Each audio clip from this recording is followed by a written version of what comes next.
It is possible that the man accused of gunning down this mother, her 9-year-old son, and 3 other family members over the weekend in Texas should not have even been in the United States. Sources say to CNN that Francisco Oropesa has been deported more than once, and there is now an $80,000 reward for his capture, and more than 200 officers have been looking for him. And yet, with all of that manpower, the FBI says there are, quote, 0 leads.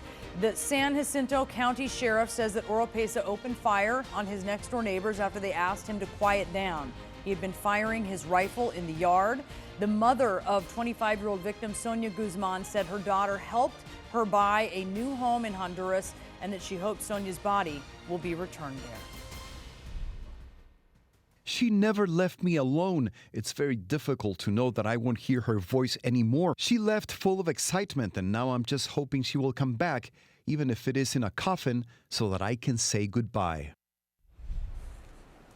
We have CNN's Ed Lavandera in Cleveland, Texas, where the shooting happened. Ed, how many times has this suspect been deported from the U.S.?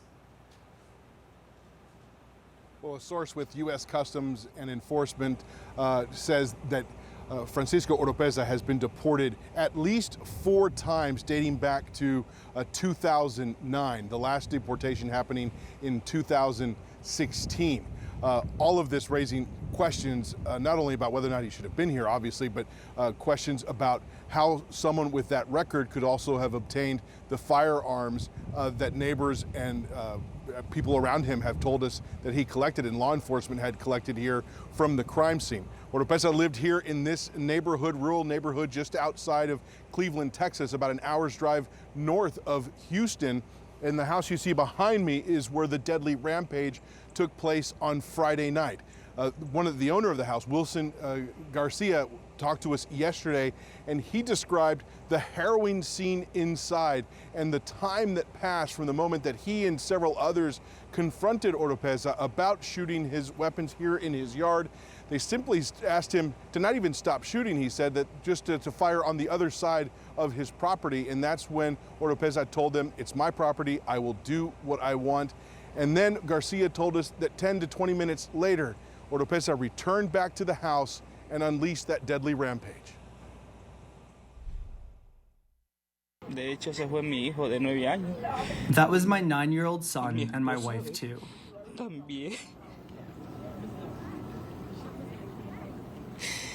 And 2 people who died protecting my 2.5-year-old daughter.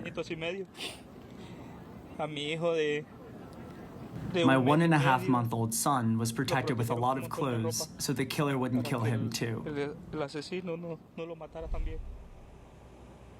And Brianna, a quick update on a situation we're monitoring right now. The sheriff in Montgomery County, which is just west of here, said that they had a report of a possible sighting of the suspect just off of a highway, and they say that they are checking out that situation. That was within the last hour. This could be nothing, but they said they're searching and checking out that area intensely out of an abundance of caution, so we'll continue to monitor that throughout the afternoon. Brianna. All right, Ed, thank you for the very latest on that. A huge manhunt underway, Jim. All right, so let's discuss it further with someone who knows a thing or two about it. CNN senior law enforcement analyst Charles Ramley led police departments here in Washington and in Philadelphia. First, Chief Ramsey, put yourself in this position. You're looking for a suspect armed and dangerous. They say they have no leads. Could be an update on that. But if that's the case, what do you do? Well, I mean, they're just going to continue to comb through whatever evidence they have, and hopefully somebody from the public reaches out. And it's important. People may think that it's really something is not important, and they don't call. It doesn't matter. Just call. Provide whatever information you have. In the meantime, they're going to be working with all the authorities in and around Texas and elsewhere, but also in Mexico. I mean, he's been deported apparently several times. However way he snuck into the country, he probably just do it in reverse and get back across the border if he's able to. Depends on just how mobile he is right now. They're also searching the houses in the area nearby just to make sure he didn't force his way in on someone else and he's still holding other people. So they have to pay attention to every little thing right now in order to try to come up with just one nugget of information that'll lead to his arrest. So let me ask you on the point you bring up. Deported 4 times, made his way back into the country. How does that happen? You sneak your way in, and what does that show? Well, I mean, we obviously have a lot of issues when it comes to immigration, people illegally crossing the border.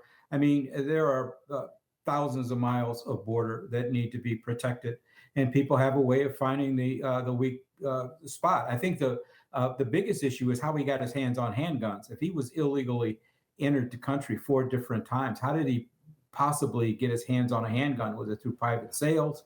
Was it straw purchasing? Did he use a false identity and legally purchase it in a gun store? I mean, I'm sure ATF is working on that right now, but how can you be deported 4 times and then have access to those kinds of firearms? Well, listen, one thing we know, a lot of migrants come this way. We know a lot of weapons go south, has been cited by law enforcement repeatedly.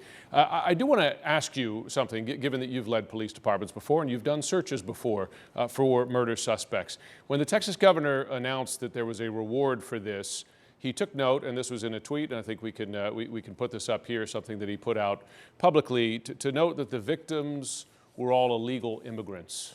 Is there any investigative or law enforcement value in noting that about the victims of this murder here, which included an 8-year-old boy?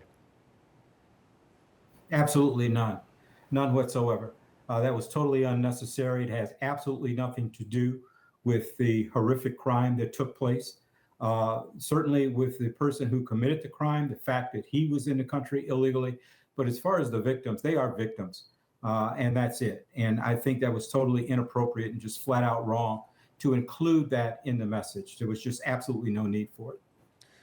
Let's talk bigger picture if we can here. Now, NPR is reporting that a record number of murders in this country are now going unsolved. The rate dropped to a record low in 2020, under 50%. Less than half the murders, they find the murderer and get that person into the legal process. Why is that happening? Well, things have changed over the years. I recall when I was in the Chicago Police Department and worked in violent crimes, 75, 80% clearance rates was not unusual. And now, you're lucky to hit 50%. And it's been a gradual decline over the years. Some of it has to do with a lack of people coming forward as witnesses. That has an awful lot to do with it. Certainly trust with police is a part of that particular part of it as well. So there's a combination of factors that really lead into why the clearance rate is so low. But it's really, to me, a sign that the police have to work a lot harder in building the kind of relationships with the community that they need to build, because someone out there knows who's responsible for these crimes, and provide information that will lead to the arrest and conviction of the individual. We tried everything. In DC, we had rewards for every single homicide. Same thing in Philadelphia. We got some leads as a result of that, but not nearly enough to raise that clearance rate beyond 60% or so. Wow, that's a shame to hear that trust is a factor. Of course, trust in institutions, such a broad problem we discuss every day. Charles Ramsey, good to have you on. Thanks so much.